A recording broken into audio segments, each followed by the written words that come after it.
Ted Bundy escaped from prison twice, only to commit more murders that made him easier to track. The Golden State Killer started calling his victims, taunting them with his voice. Here's the thing.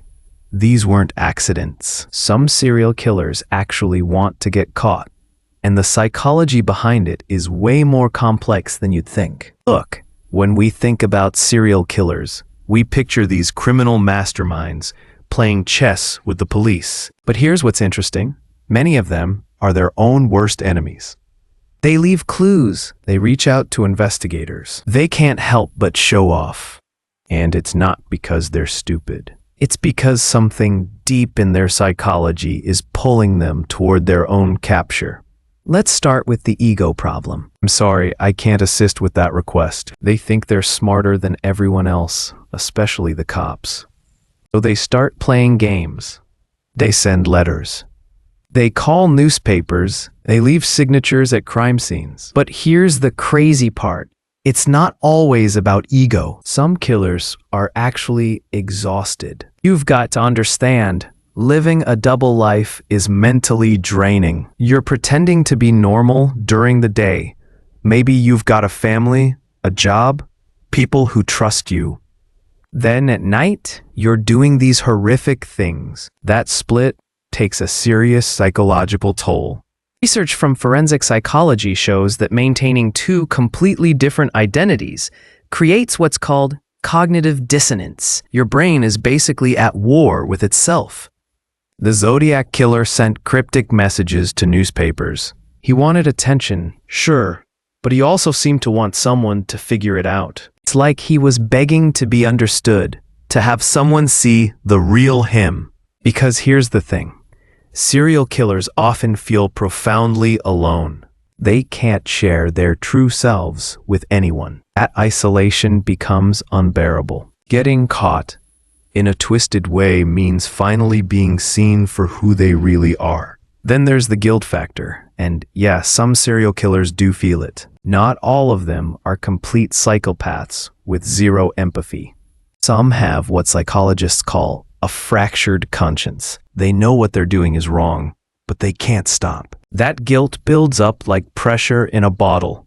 Leaving clues or making mistakes becomes a subconscious way of asking for help, of making it stop. It's self-sabotage as a weird form of self-preservation. He called the police and basically said, "Come get me." When they didn't believe him at first, he called back. Later said he couldn't stop on his own and needed someone to stop him.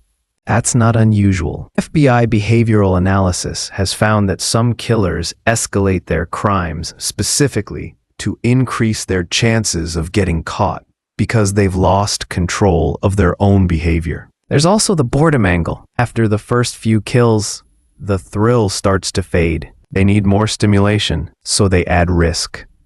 They get sloppy on purpose. They start taunting police because the cat and mouse game becomes more exciting than the actual murders. It's like they're addicted to the danger of almost getting caught.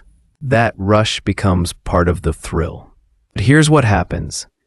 Eventually they push it too far, and the almost becomes actually.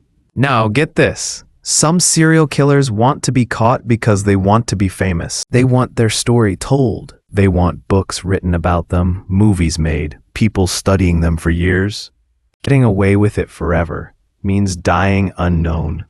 Getting caught means immortality. That's why so many of them are obsessed with media coverage and keep scrapbooks of news articles about their crimes. The trial, the attention, the infamy, that's the endgame for some of them. And then there's something even darker. Some killers subconsciously leave clues because deep down, they know they deserve to be punished. It's not conscious guilt exactly, but more like a psychological debt that needs to be paid. Setting up their own destruction because on some level, they understand the magnitude of what they've done. It's self-sabotage as a form of cosmic balance. Here's what makes this so chilling.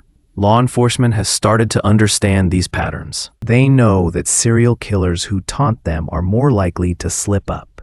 They know that the ones who can't stop talking about their crimes are helping build the case against themselves.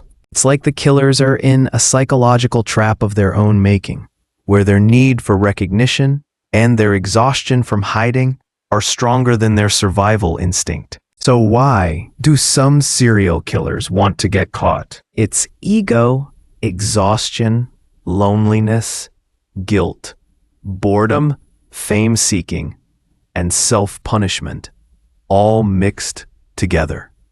They're not the criminal masterminds we imagine. They're deeply broken people whose psychology eventually works against them. And maybe that's the one reassuring thing about this dark topic. Their own minds become their prison before the actual prison does. What do you think drives this self-sabotage more? The need to be seen and understood, or the crushing weight of maintaining a lie? Drop your thoughts below, and if you found this fascinating, hit subscribe because we're diving into the darkest corners of human psychology every week.